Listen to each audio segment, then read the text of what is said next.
नमस्कार। आपका अखबार के इस अंक में आपका स्वागत है। मैं हूं प्रदीप सिंह। कहावत है, उल्टा चोर कोतवाल को डांटे। कांग्रेस पार्टी, राहुल गांधी, सोनिया गांधी, मल्लिकार्जुन खड़गे, कांग्रेस के जितने नेताओं के आप नाम ले सकते हो सबका नाम ले लीजिए। चाहे उनके मुख्यमंत्री हों, चाहे उनके राष्ट्रीय नेता हों, चाहे प्रदेश के नेता हों, एक बात सब बोलते हैं, एक स्वर से बोलते हैं कि प्रधानमंत्री नरेंद्र मोदी फासिस्ट हैं, अधिनायकवादी हैं। वो इस देश में जनतंत्र को ख़त्म करना चाहते हैं, लोगों के बोलने की आज़ादी को ख़त्म करना चाहते हैं, विपक्षी दलों को ख़त्म करना चाहते हैं, उनके खिलाफ बदले की भावना से कार्रवाई करते हैं। ये सब बातें, ये सारे आरोप कांग्रेस पार्टी और उसके साथी दलों और कांग्रेस पार्टी के नेताओं की ओर से आप प्रधानमंत्री के बारे में सुन सकते हैं। अभी हाल ही में 2-3 दिन पहले की बात है, प्रशांत किशोर जो इलेक्शन स्ट्रेटजिस्ट हैं, जो कांग्रेस के लिए भी काम कर चुके हैं, उन्होंने राहुल गांधी की खासियत कुछ बताई। उन्होंने कहा कि वैसे तो मैंने बहुत लंबे समय तक उनके साथ काम नहीं किया है, लेकिन जितना काम किया है उसके आधार पर ये कह सकता हूँ उनकी एक खूबी है कि वो बड़े स्टबर्न हैं, यानी बड़े हठी हैं, और जिस रास्ते पर चल रहे हैं उस रास्ते पर बार बार फेल होने के बाद भी उसे बदलने की कोशिश नहीं करते। उन्होंने कहा कि पिछले 10 साल में राहुल गांधी के नेतृत्व में, चाहे वो पार्टी के अध्यक्ष रहे हों या न रहे हों, कांग्रेस पार्टी में नेतृत्व उन्हीं का है। राहुल गांधी के नेतृत्व में कांग्रेस पार्टी 90% चुनाव हार चुकी है। एक ही रास्ते पर चलकर बार बार वही रिजल्ट आ रहा है, लेकिन राहुल गांधी बदलने को तैयार नहीं है। अब ये प्रशांत किशोर ने उनकी खूबी के तौर पर बताया। इसको सुनकर कांग्रेसी बिल्कुल लट्टू हैं, लहालोट हैं। उनको लग रहा है कि उनके नेता का असली गुण अगर किसी ने पहचाना है तो प्रशांत किशोर ने पहचाना है, और राहुल गांधी की तारीफ और उनकी प्रशंसा के लिए जो है पूरी कांग्रेस पार्टी लग गई है कि देखिए प्रशांत किशोर ने जो इलेक्शन स्ट्रेटजिस्ट हैं, जो राजनीति की बारीकियों को समझते हैं, पॉलिटिकल नुआंसेस को समझते हैं, उन्होंने किस तरह से राहुल गांधी की तारीफ की।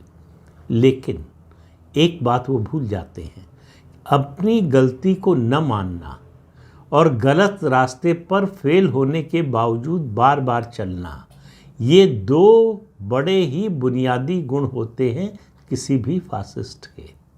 दुनिया का कोई अधिनायकवादी, कोई फासिस्ट आपको नहीं मिलेगा जिसने कभी जीवन में अपनी गलती स्वीकार की हो, और जिसने कभी गलती स्वीकार करके जिस रास्ते पर चल रहा है उससे अलग हटने की या उसको बदलने की, परिवर्तन करने की या नए रास्ते पर चलने की कोशिश की हो। ये दोनों गुण किसी भी फासिस्ट में आपको मिल जाएंगे। एक, जो तय कर लिया जिस रास्ते पर चल रहे हैं उसमें सफलता मिले असफलता मिले इससे कोई फ़र्क नहीं पड़ता, उसी पर चलना है, बार बार उसी पर चलना है। राहुल गांधी वही करते हैं, चुनाव दर चुनाव हार रहे हैं लेकिन वो बदलने को तैयार नहीं है। क्या बदलें, क्या बदलना चाहिए उनको? कांग्रेस पार्टी की 2 खामियां हैं जो पिछले 60 साल से, 6 दशक से इस देश का बेड़ा गर्क कर रहे हैं, और कांग्रेस पार्टी का बेड़ा तो पूरी तरह से गर्क कर ही चुके हैं। एक है उनकी मुस्लिम तुष्टीकरण की नीति, दूसरी है उनकी सोशलिस्ट पॉलिसी, जिसकी वजह से लाइसेंस परमिट राज आया, कंट्रोल राज आया। वो सब दौर जो इस देश ने देखा, अभाव का दौर, वो कांग्रेस की नीतियों के कारण आया। कांग्रेस पार्टी अब भी, हालांकि 1991 में पीवी नरसिम्हा राव के नेतृत्व में परिवर्तन, जो आर्थिक उदारीकरण आया वो कांग्रेस के ही राज में आया, लेकिन नेहरू का जो सोशलिज्म का रास्ता था उसको छोड़ने के बाद, और कांग्रेस पार्टी ने उन नरसिम्हा राव को एक तरह से जीवित रहते ही नहीं, उनकी मृत्यु के उपरांत भी उनको अपमानित करने का काम किया। उनके निधन के बाद नरसिम्हा राव, आपको मालूम है कि कांग्रेस के राष्ट्रीय अध्यक्ष रह चुके थे और देश के प्रधानमंत्री रह चुके थे। कांग्रेस मुख्यालय में उनका पार्थिव शरीर नहीं आने दिया, दिल्ली में उनका अंतिम संस्कार नहीं होने दिया उनके परिवार की इच्छा के बावजूद। और कभी कांग्रेस पार्टी ने नरसिम्हा राव सरकार के ज़माने की जो भी उपलब्धियां थीं उनको अपनी उपलब्धि या कांग्रेस की उपलब्धि बताने की कोशिश की। एक तरह से नरसिम्हा राव की जो भी उपलब्धि थी उसको जो है दफनाने की कोशिश की कांग्रेस पार्टी ने। तो देश में आर्थिक उदारीकरण, उसका श्रेय अगर किसी को जाता है तो वो पीवी नरसिम्हा राव को जाता है। मनमोहन सिंह उनके वित्त मंत्री थे, मनमोहन सिंह उस समय प्रधानमंत्री नहीं थे, प्रधानमंत्री पीवी नरसिम्हा राव थे। लेकिन कांग्रेस पार्टी ने किया क्या उसके बाद वो सत्ता में आई। 96 में हार गई थी चुनाव, 2004 में फिर सत्ता में आई। और सत्ता में आई तो पहला काम जो किया, जो नीति निर्धारक कमेटी बनाई, जिसका नाम था नेशनल एडवाइजरी कमेटी, जिसकी चेयरपर्सन थी सोनिया गांधी। वो एनएसी उन्हीं पॉलिसीज़ को लेकर आई, उन्हीं नीतियों को लेकर आई जो नेहरू के ज़माने से कांग्रेस में चल रही थी, यानी लेफ्ट लिबरल पॉलिसीज़। यानी जो कुछ नरसिम्हा राव के ज़माने में हुआ, आर्थिक उदारीकरण के कारण देश की अर्थव्यवस्था को जो फ़ायदा हुआ, उस सब को पीछे ले जाना, फिर से देश को एक तरह से लाइसेंस परमिट राज के ज़माने में वापस ले जाने की कोशिश। तो एनएसी जो है वो सुपर बॉडी थी, सुपर कैबिनेट थी। वहाँ जो फैसले होते थे कैबिनेट को उस पर मुहर लगानी होती थी। ये काम किया कांग्रेस पार्टी ने। वहाँ से 2004 के बाद 2014 में चुनाव हारी पार्टी, बुरी तरह से हारी। पहली बार हुआ कि कांग्रेस को विपक्षी दल के नेता की मान्यता मिलने लायक सीटें भी लोकसभा में नहीं मिली। इसके बावजूद कांग्रेस पार्टी ने अपने रास्ते में बदलाव की कोई कोशिश नहीं की। 2014 से आज हम 2024 में हैं, 10 साल हो गए। इन 10 सालों में मैंने जैसा पहले बताया कि राहुल गांधी और सोनिया गांधी के नेतृत्व में कांग्रेस पार्टी 90% इलेक्शन हार चुकी है। इसके बावजूद कांग्रेस को लगता ही नहीं कि कुछ गलत कर रही है। कांग्रेस की हार के लिए, राहुल गांधी की इस पराजय के लिए कांग्रेस के जो नेता हैं बाकी और राहुल गांधी के समर्थक हैं, उनको लगता है कि ये विपक्षी दलों की अड़ंगेबाजी के कारण, उनके व्यवधान के कारण, इस वजह से ये असफलता मिली है। दरअसल राहुल गांधी की इसमें कोई गलती नहीं है। अब सवाल ये है कि बार बार हार मिलना, चुनाव में हार, और अपने वैचारिक विरोधी भारतीय जनता पार्टी के हाथों हार मिलना, और उन नरेंद्र मोदी के हाथों हार मिलना जिनको वो बार बार डेमोक्रेसी को ख़त्म करने वाला, बार बार लेफ्ट लिबरल स्पेस को ख़त्म करने वाला, बोलने की आज़ादी को ख़त्म करने वाला कहते हैं, उनको बार बार क्यों जिता रही है इस देश की जनता। तो उसका कोई बहाना तो चाहिए, उससे बचने का, उससे निकलने का कोई तो रास्ता चाहिए। उसके लिए झूठे विमर्श गढ़े जाते हैं, फॉल्स नैरेटिव्स। दो, ज़्यादा की बात नहीं करूँगा, सिर्फ 2 की बात करूँगा। एक, पुलवामा को लेकर कि पुलवामा फर्जी था और ये पुलवामा जो है ये मोदी सरकार का गढ़ा हुआ था पूरा घटनाक्रम, ताकि चुनाव जीत सके। कांग्रेस ऐसा क्यों कहती है, उसकी साइकी में एक घटना है, उसका जिक्र कभी और करूँगा, बताऊँगा कि क्यों कांग्रेस ऐसा सोचती भी है। कोई भी सरकार, कोई भी पॉलिटिकल पार्टी, कोई भी नेता ये कैसे सोच सकता है कि देश का प्रधानमंत्री अपने ही सुरक्षा बल के जवानों को मरवाने की साजिश करेगा, लेकिन कांग्रेस पार्टी सोच सकती है, क्योंकि कांग्रेस पार्टी ये कर चुकी है। कांग्रेस पार्टी इस तरह का जोखिम, बल्कि कहें इस तरह की रणनीति अपना चुकी है, तो इसलिए कांग्रेस पार्टी ऐसा सोच सकती है। दूसरा जो नैरेटिव चलाया गया, जो अब भी चलाया जा रहा है, वो है ईवीएम को लेकर कि ईवीएम हैक कर ली इसलिए जीत गए। तो सवाल ये है कि जहां कांग्रेस जीतती है वहां ईवीएम हैक क्यों नहीं करती है बीजेपी, क्यों जीतने देती है। 2018 में केंद्र में तो नरेंद्र मोदी की और भाजपा की सरकार थी, फिर छत्तीसगढ़, मध्य प्रदेश, राजस्थान कांग्रेस पार्टी कैसे जीत गई, और अभी जो 5 राज्यों के चुनाव हुए हैं उसमें तेलंगाना में कैसे कांग्रेस पार्टी जीत गई, उससे पहले मई में कर्नाटक में कैसे कांग्रेस पार्टी जीत गई, इसका कोई जवाब नहीं है। इलेक्शन कमीशन चुनौती दे चुका है उन सभी दलों, नेताओं, संस्थाओं को जो ये दावा करते हैं कि ईवीएम को हैक किया जा सकता है। 2 दिन का समय दिया इलेक्शन कमीशन ने कि आइए और हमारे सामने हैक करके दिखाइए, हम आपको इलेक्ट्रॉनिक वोटिंग मशीन दे रहे हैं, इसको हैक करके दिखाइए। कोई गया नहीं, क्योंकि मालूम था कि ये झूठा है, ये झूठा आरोप है।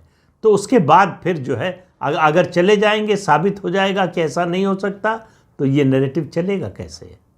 तो अब जैसे जैसे 2024 का लोकसभा चुनाव नज़दीक आ रहा है, ये नैरेटिव फिर से चलाया जा रहा है कि असल में असली नतीजा अगर चुनाव का चाहिए तो बैलेट से फिर से मतदान होना चाहिए, बैलेट पेपर के जरिए ईवीएम का इस्तेमाल नहीं होना चाहिए।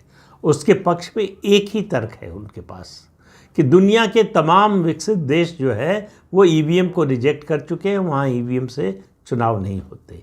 लेकिन वो ये नहीं बताते हैं या नहीं बता पाते हैं, या उनको मालूम है कि नहीं बता पाएंगे कि आखिर ईवीएम हैक कैसे होती है, कैसे हो सकती है।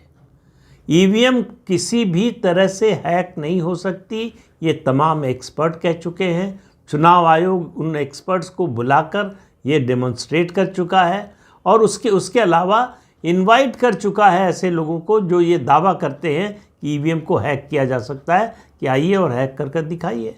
तो उस समय तो भाग खड़े हुए। अब लेकिन चुनाव नज़दीक आ रहा है तो ये मुद्दा चलाया जा रहा है। क्यों? अपनी कमज़ोरी को ढकना है, अपनी नाकामी को छिपाना है, अपनी अयोग्यता को छिपाना है कि हम चुनाव हार रहे हैं तो इसलिए नहीं हार रहे हैं ये कहने को हमारे पास कि हम चुनाव इसलिए नहीं हार रहे हैं कि देश की जनता हरा रही है, हम इसलिए हार रहे हैं कि सत्तारूढ़ दल ईवीएम हैक कर रहा है। तो भाई पहले सवाल का जवाब आप पहले दीजिए कि 2014 में आपकी सरकार थी, फिर नरेंद्र मोदी और बीजेपी सत्ता में कैसे आ गए? अगर ईवीएम हैक होती, आप ये कहना चाहते हैं केवल बीजेपी हैक करती है और कोई नहीं करता है, तो 2014 के रिजल्ट को तो सही मान लीजिए, उसको तो जनादेश मान लीजिए, वो तो आपके राज में हुआ। आपने अगर ईवीएम हैक नहीं किए तो जाहिर है कि और कोई हैक करने वाला था नहीं। तो ऐसे में जो भी रिज़ल्ट आया 2014 का वो जनता का जनादेश था, लेकिन कांग्रेस पार्टी इसको भी मानने को तैयार नहीं होती। उसके लिए एक नया बहाना, एक नया विमर्श कि लोगों को बरगलाकर झूठे वादे करके वोट ले लिया गया। यानी चित भी मेरी, पट भी मेरी और अंटा मेरे बाप का, वो जो कहावत है वही कांग्रेस पार्टी कर रही है कि किसी भी हालत में मोदी और भाजपा को मिलने वाली जीत, मिलने वाला जनादेश, उसको स्वीकार नहीं करना है। और ये एंटी डेमोक्रेटिक होने का सबसे बड़ा लक्षण है मेरी नज़र में कि आप जनादेश को, आप मैंडेट को स्वीकार करने से मना कर दें, और वही कांग्रेस पार्टी कर रही है। और यही कारण है कि कांग्रेस पार्टी और राहुल गांधी पर कोई विश्वास करने को तैयार नहीं। मैं बीजेपी की बात नहीं कर रहा हूँ, मैं प्रधानमंत्री नरेंद्र मोदी की बात नहीं कर रहा हूँ, उनके साथियों की भी बात नहीं कर रहा हूँ। मैं बात उन पार्टियों और उन नेताओं को कर रहा हूँ जो कांग्रेस के साथ गठबंधन में हैं। जो कांग्रेस के साथ गठबंधन में हैं वो इस समय राहुल गांधी की और कांग्रेस की आलोचना में बीजेपी से भी आगे निकल गए हैं। सबसे बड़ा उदाहरण उसका ममता बनर्जी हैं, पश्चिम बंगाल की मुख्यमंत्री, जो उन्होंने एक सवाल पूछा जब राहुल गांधी की यात्रा पश्चिम बंगाल पहुंची, तो उन्होंने कहा किस बात का इतना अहंकार। तो शायद ममता बनर्जी भूल गई हैं, वो भी कांग्रेस में रही हैं और इस परिवार के करीब रही हैं। ये सेंस ऑफ एंटाइटलमेंट का अहंकार है। उनको लगता है कि हम तो पैदा ही हुए हैं इस देश पर राज करने के लिए, अगर हम इस देश पर राज नहीं कर रहे हैं, कोई और कर रहा है, तो इसका मतलब कुछ गड़बड़ है, इसका मतलब कहीं कुछ गलत हुआ है, क्योंकि सही तरीके से तो ऐसा कैसे हो सकता है कि हमारा राज ना हो।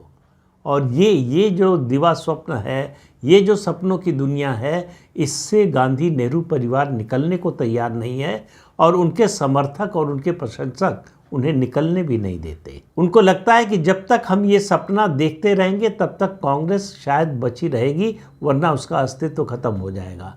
तो आप मान कर चलिए कि 2024 के बाद कांग्रेस का अस्तित्व रहेगा या नहीं रहेगा, ये कोई गारंटी के साथ, कोई विश्वास के साथ ये बात कह नहीं सकता है।